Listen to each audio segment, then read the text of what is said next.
But we're going to get back to the Sermon on the Mount. So we're going to go to Matthew chapter 5. If you have your Bibles, I would invite you to go with me to Matthew chapter 5. And we're going to go from verse 31 down through verse 37. We're going to talk about living up to your word today in Matthew chapter 5. So I was watching, I don't know if anybody else watched this week. I was watching a little series, a mini-series on A&E about the Clinton affair. Did anybody watch that this week? It was a very, for those of us who were like aware and living through that zone of our country, that was bizarro world, wasn't it? I mean, now it looks really tame, but back then it was like, what is going on? What in the world was this all about? And watching some of it brought back a lot of those memories, a lot of those feelings, a lot of that like shock value. Watching this thing unfold, we were stunned at what had happened and listening to denials and then later on justifications for those denials. I remember watching a testimony where President Clinton was saying, depends on what the definition of is. And I thought, was that up for grabs? I thought that was a simple word, you know? And the series kind of dove into some of the things that happened behind the scenes with investigations, and it was mind-blowing to see how this all unfolded and connected, and certainly there were agendas on both sides and all that. But one of the things that really struck me was that as the investigation rolled forward and as things started to feel like they were in danger of coming out, there were all these behind-the-scenes discussions amongst people who didn't want things to come out. And it was about how you don't have to lie, you don't have to legally lie in order to mislead, which I think was the theme of that whole thing. You don't have to legally lie, but you can lie anyway. And so it was, you don't have to say no, you can say, well, I don't remember that, or I don't recall, or I don't think that happened. Like, it's not a lie, it's just a misrepresentation. And so there's this game that got played, and at the end of it, everybody kind of like, well, we just said that because we had to say it. It's the only thing we could say. But instead of no, the clear no or the clear yes, the honesty was not a big value at that moment. The value was avoid telling the truth because telling the truth will get you in trouble. And so because that was the value, that's the way it went. Well, whether you know this or not, if you are here today and you are a Christ follower, you are a believer, what Jesus has to say to us today in this particular part of the Sermon on the Mount is, we have no part in games like that. We are not people who play the, well, I didn't exactly say that game. We aren't people who try to confuse or cloud the truth. As a matter of fact, we are to be people who are known as reliably honest people. And I wonder if that's what we're known as. I wonder if our reputation measures up or falls in line with what Jesus is teaching us here in these verses. People who will speak the truth. Not people who are good at talking our way around the truth, but people who say what is true. And when we say something, we are not trying to shade it or cloud it. We are trying to communicate effectively what actually is true, even when we are going to suffer for it. We have many brothers and sisters in the history of the church who have suffered for speaking the truth. Much more than probably we could even imagine. There are people who were tied up to a post with wood piles around their feet. And they said, just say that Jesus isn't Lord and we won't burn you to death. And they said, I'm not going to lie. I'm going to speak the truth. Jesus is Lord. And they gave their lives for speaking the truth. And I wonder where along the way we lost this value. Where churches sometimes are known as places where if you really want to know the deal, you've got to be on the in. You got to know the right people and you got to know the right things to say and you got to know how to read between the lines. Christians are people that, there was one time where we were talking about putting together a directory of people who have businesses in our church. And the common theme that came back to me over and over again, it was so disheartening. was, yeah, I don't know if we want to do business with people in church because they're sometimes the most dishonest people. We have lost our way on this. We have been poisoned by the world around us, thinking that the real value is getting out of trouble or saying things for an effect that serves our purposes and our selfish nature, instead of being people who follow what our King lays out for us. Now, I'm not talking about being honest in a way that's insensitive. I'm not talking about using truth as a weapon, destroying people with truth. I know people who have done that, and that is not what Jesus is teaching here. But we're definitely going to hear from Jesus what it means to tell the truth, to live up to your word, to mean what you say and say what you mean. We've learned a little bit as we've been studying through the Sermon on the Mount here about the kingdom of God. And so I would say if I could summarize what we've learned so far, it is that relationships matter in the kingdom and people matter in the kingdom. People that you thought were maybe lower on the rung than you or were a little bit more of a mess than you were comfortable with, they matter to us if we're children of the King because they matter to the King. Enough for him to give his life for them. And relationships matter in the kingdom. I would say most of what he's talked about falls under one of those two headings. And then he starts to confront these people who are real rule keepers. And he says, let me take a look at the rules, the law. Let me show religious people how shallow and empty your obedience has been. So we said, you think you can feel real proud of yourself. You can put a check mark under holiness because you haven't murdered anyone. But Jesus says, yeah, but have you burned with anger against someone? Have you treated people like they don't matter, like they're invisible, like they're unimportant? Have you treated relationships that were shattered without any urgency to see reconciliation? Have you treated relationships like they are common and cheap and disposable?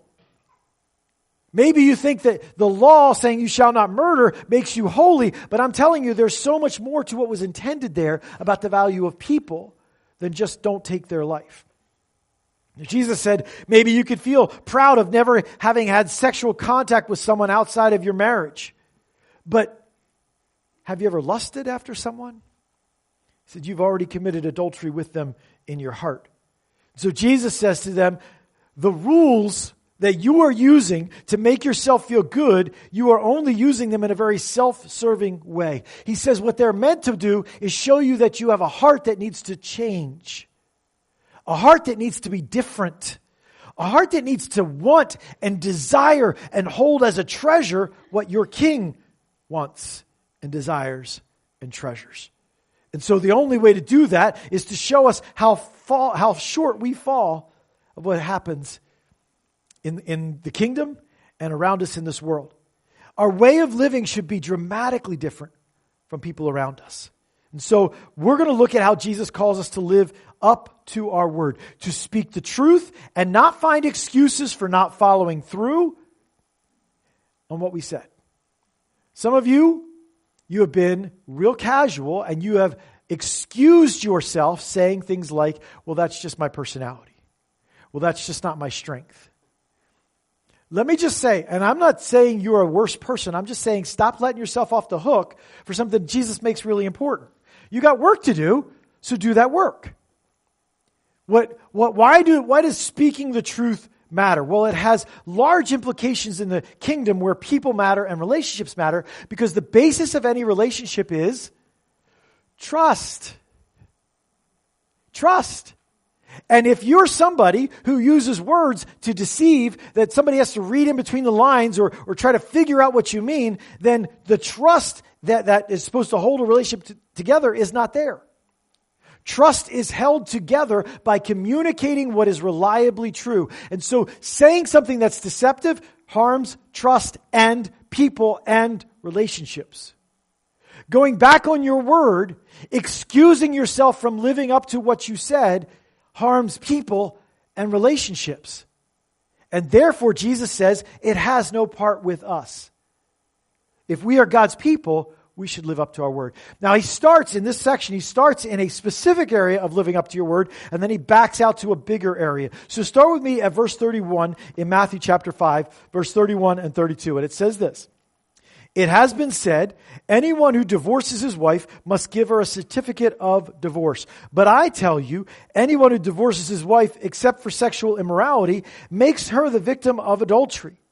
And anyone who marries a divorced woman commits adultery. Wow, okay. I guess let's start here. I would say that we have made a mess of marriage.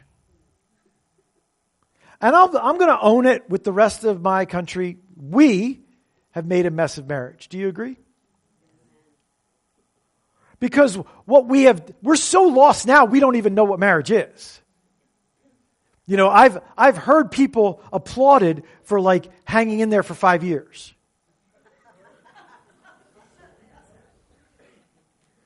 I don't know that you quite get the idea of marriage.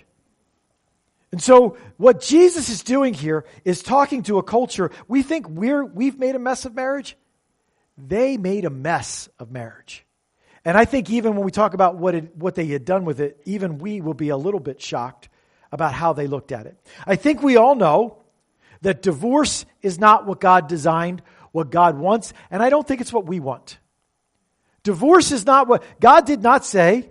For this cause, a man will leave his father and mother, be joined to his wife, until one of them is unhappy or no longer in love. He didn't say any of that, right? When God spoke in Genesis 2, there was a permanence to his word. That was the design, that was the intent, and I don't know any couple. Now, I've taken to, as I do premarital counseling with couples, I've taken to, in the first time that we sit down, saying to them, listen, nobody else is going to ask you this. Everybody else is all over the moon that you guys are engaged, and this is a wonderful thing. But let me ask you. This is the deal you're making. This is the covenant. This is the vow you're taking. I'm saying it's you and me, and as much as it depends on me, I don't care what happens, I'm going to make this work. I don't care if the sky falls. I don't care if the earth opens up. I don't care what happens. I'm telling you, as long as we're both on this earth, it's you and me. Is that the deal you want to make? Are you up for that? I have yet to have a couple say to me, nope, not up for that. Most people who are getting married, that's what they want. That's why they are getting married. Most people who are getting married are not like, well, let's see how long this lasts. In their mind, it's going to last forever. There's a thing inside of us that resonates with the design of God that marriage is a permanent thing. Now, some of you sitting here are divorced or even in the process of getting divorced. And I want to say to you this. God is not asking you to undo what is done. And what Jesus says here is not meant to say that a subsequent marriage is illegitimate. And I don't say that lightly. I'm not really trying to be in conflict with what seems so apparent in these words here. But the reality is this is not the only passage that Jesus teaches or the Bible teaches on the subject of divorce. And so you have to study it in its larger context. But what Jesus is doing here is talking about how casual God's people had come with throwing away their word, with throwing away their vows. And said to them, you think that you have avoided sexual immorality because you gave a piece of paper to your wife and said, we're no longer married, so now I can go marry someone else so I can be sexually connected to them. See, I'm all clean. And Jesus says, you are not clean. You think the rules have justified you, have made you holy. You've missed the whole thing. And so we got to take it in that idea, because what they are doing is what we often do. They act like it's an easy and a light thing to go back on what we promised, like it was no big deal to break apart what God had intended to be permanently joined. Those of you who have been divorced, I think, are probably my best testimonies for this. The fallout of divorce is immense. I would say anyone who has walked through divorce is not a solution to anything. It may be a necessity, but there is always wreckage in divorce. Always. Now, the wreckage may have occurred before the actual papers were signed, but it's never like, woohoo, this is great. Breaking apart something God meant to be permanently joined is always damaging, and exponentially larger damaging on children. Now, our culture knows this. We know it. intuitively, and our culture knows this. So you would think, because of all the damage that comes from breaking apart a marriage, that we would do everything that we could to make sure that that outcome doesn't happen, and all that fallout that comes from that outcome. But here in America, we value individual liberty, that we all get to make our choices, and we value the idea of being in love or not in love. And so we really feel helpless of doing anything meaningful or saying anything meaningful to address the idea that people will get married and then get divorced. And I say that because the Jews had used the law to do the same thing. They valued the law and used it in the same way, just like we use individual liberty and this concept of being in love. They used the law. So the Christmas story is upon us. In Matthew 1, we often read about when Joseph finds out that Mary was with child, he had a mind to divorce her privately, to give her a writing of divorce privately. This process of giving her a certificate of divorce is what Joseph was contemplating in Matthew chapter 1. It goes back to Deuteronomy chapter 24, which is in the Old Testament law. It's some of the stuff that God gave to Moses on Mount Sinai. The words of God, how to get divorced. What I would say to you from Deuteronomy 24 is that it was much more concerned about the aftermath of divorce than giving an actual commentary on the morality of divorce. And what it says in Deuteronomy 24 is this. If a husband finds something indecent, or a different word, shameful in his wife, he's allowed to divorce her. And then the next verse goes, if her second husband dislikes her, he's allowed to divorce her. So the Jewish people, who were letter of the law people, took these things and said, basically, the husband has the right to divorce, and they used this as a justification from God to divorce a wife for these reasons. There was a little sect, there were a few people that believed that divorce was only in cases of adultery. But they had a problem because in the Old Testament, the punishment for adultery was stoning you to death. So divorce was kind of a moot point, right? I divorce you. Oh, okay, didn't matter, right? So some took it, that only for adultery can you divorce. But most people were really liberal with this, and they used this idea of finding something shameful or indecent, something that was dishonoring, or if he just dislikes her, and they said, basically, you could divorce your wife for anything you want to. And there were examples in the official rule book of the Jews, not the law from God, but in the official interpretation of the laws, there were examples. And the examples were, if your wife burns the meal, yep. If you find someone prettier, that's justification. So you just get a piece of paper, you fill out the certificate of divorce, you hand it to her, you're free, and you move on. Now, in this scenario, the husband had all the power. The wife had none. Even to this day, in the Jewish culture, the wife is not allowed to initiate or file for divorce. I mean, in our country she is, but in the church, it is the husband's right. And she cannot be released from that marriage unless the husband initiates a divorce proceeding by giving her a written document of divorce. So Jesus wants them to understand that the law is not meant to legalize selfishness. I know that sounds crazy, but these people were like, see, we did everything right. We are living before God. We are holy and right. Because why? Because when I got tired of my wife, I wrote a little paper and I gave it to her, so I'm good. And Jesus says, man, you are blind.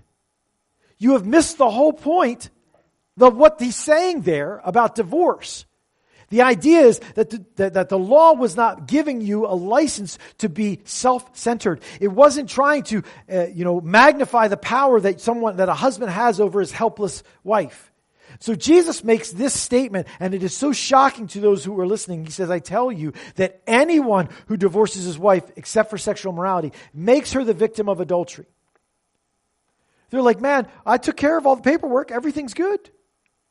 And Jesus says, no, you think you've sidestepped the adultery commandment because you are not legally married to that person anymore. But what you did is you made a covenant before God. And he actually uses the word adultery, which is a word for sexual unfaithfulness before or during marriage. And he says that little paper and that little rule keeping doesn't wipe your hands clean. God's intent was for marriage to be permanent. We see that from the 2nd chapter of Genesis. Jesus reiterates it in Matthew 19. The instruction was to have one sexual partner as long as you both live. And anything different is wrong. Some of us have failed that miserably. So the question is not, can you go back and undo all that? The question is, what are you going to do from here? Are we going to follow our king? I mean, the enemy can get in your ear and be like, well, it's too late for you. Yeah, that's a great idea, but that will never happen to me. What he's saying is, this is the way I wanted it to be, and if I'm your king, does that matter to you? Because what you're doing is you're giving your word, you're making a vow, you're making a promise before God, and then you're saying, nah, I don't want to do that anymore. And Jesus says, if you're part of the kingdom, live up to your word. Clearly, people fall and people fail. People are betrayed and people are abandoned. And so marriages break. We get that. That's what Deuteronomy 24 was about. Jesus says, Moses gave that to you because of the hardness of your heart. In other words, people are going to get divorced, and God's saying, listen, there's enough damage in divorce. Let's not make it worse. So he gives them some instructions about how to not mistreat someone in this falling apart of a marriage. But they took it as like, well, good. We can get divorced. This is awesome. And there's nothing wrong with it because we're doing it the way God told us to. But God was just recognizing that people will fall, that relationships will break. He was not giving some kind of like ideal. He wasn't throwing away the instruction he had given at the very beginning. So what I would say to you is, if you're divorced, Jesus is not saying you are constantly living in sin. What he's saying is, you all think that the rules justify you being driven by lust or living in selfishness, and they don't. You have not done anything better because of a piece of paper. If you are pushing away your spouse because you want to go be sexually connected to someone else and because you're bored or whatever, you don't get off the hook of the sin that is in your soul simply because you did the right paperwork. So his point for us, and I would say the point for us as a church, kingdom people value marriage. And we are willing to go to any length to honor our vows. And some of that is because Ephesians 5 tells us that marriage is a reflection of Christ in the church. And how far did Christ go for the church? He loved the church, and gave himself up for it. So it was like, even to the point of giving up my life for my wife. Where are we? As people of God, as kingdom citizens, where are we? In that kind of passion, in that kind of viewpoint, in that kind of outlook. Now, I will say, there are two people in any marriage. If one partner refuses to participate, you can't overcome their choice. 1 Corinthians 7 is a great example of that, as Paul discusses a case just like that. But as believers, we believe our King can heal any marriage. Do we not? We believe that our King is with us through any process of addressing problems or fixing communication. We believe that our King can heal betrayals. We believe that he can resolve brokenness. We believe that our King is a Savior and one who is good and powerful and right and faithful, and he will never fail us. That's what we believe. And so it influences how we get married and how we stay married. We don't give in to this idea of, well, it's just too hard. I guess we'll just give up. If you're already divorced, you know why Jesus is making this a big deal. You've tasted what he's warning against, thinking that divorce is some kind of an answer. And I think what Jesus is saying here is for the people who are his people, for us who are his people. I'm not looking at the world. I'm not looking at people who don't believe and saying you shouldn't get divorced. They've got their own thing to figure out. Their lostness is not going to get fixed because they stayed married. But if we are people of God, we are, by God, called to live up to our word and up to our vows. And that means that together as a community, we stand behind this idea of getting married, staying married, doing all it takes to live up to our word. But then Jesus keeps going. He steps back from just marriage vows. So go with me, verse 33 down to verse 36. He says this, "Again, you have heard that it was said to the people long ago, 'Do not break your oath, but fulfill to the Lord the vows you have made.' But I tell you, do not swear an oath at all, either by heaven, for it's God's throne, or by the earth, for it's his footstool, or by Jerusalem, for it's the city of the great king. And do not swear by your head, for you cannot make even one hair white or black." All right, so Jesus says, do not swear at all. He says it has been said, when you make an oath, keep it. So he's talking about this idea of the teaching that has come before him. And so Jesus says, you've heard that when you make an oath to God, you should keep it. Do not break your oath, but fulfill to the Lord the vows that you have made. But I tell you, do not swear an oath at all. Well, what's the problem with making an oath? What's Jesus concerned about here? Why is he addressing it? So let's start. What Jesus says, you have heard that it was said, do not break your oath. He's kind of summarizing many places in the Old Testament law, places in Leviticus and Numbers and Deuteronomy, where Israel is commanded, when you say something, when you swear something, you keep that oath. For example, Leviticus 19:12, you shall not swear falsely by my name. In other words, when you say, this is what I'm going to do, then you do it. Swear falsely by my name. Now, if you're in this Jewish culture that loves rules and finer points of rules, and you have a command that says, you shall not swear falsely by my name, where's the loophole? So I can swear falsely by other names? It's exactly what they did. They thought, oh, okay. Well, then I can swear by something else, and it's not as solid, it's not as sure as swearing by his name. Clearly, that's what God intended, right? The 9th commandment talks about lying. Don't bear false witness. But Jesus again recognizes the rule is not enough. It is less than what God's people should embrace. Because what they were doing is they were using an oath and the degree of oath to give a certain level of security to someone's word. It was thought that the higher the basis of the oath, the more sure the promise was. Jesus says, you shouldn't need any of that. So Jesus goes into this, one of the most stark statements that he makes, don't swear at all. But people are like, wait, why? Why wouldn't we swear? Don't we want to be clear that we mean what we say? And Jesus says, exactly. You should mean what you say. Don't waste your breath saying things that aren't true. We know that it's not sinful for people to make oaths. God makes oaths to his people. We are called to make them in things like marriage. But Jesus is going after the way that these religious Jews used oaths to give like shades of gray to the truth. It was a system, a code. And so that's why he starts in verse 5. Verse 34. Don't swear by heaven, for it's God's throne. And verse 35, or by earth, for it's his footstool, or by Jerusalem, for it's the city of the great king. The thought process was, if I swear by God, it's 100%. If I swear by heaven, it's like 90%. If I swear by earth, like 50%. If I swear by Jerusalem, like 30%. And you're supposed to know this code. So I swear to you by Jerusalem that I will pay you back. And the person on the other side's like, that sounds risky. Why don't you swear by something higher? No, that's about how sure I am.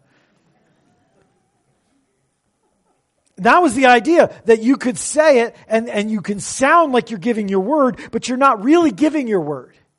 You're really trying by code to say, yeah, I'm crossing my fingers.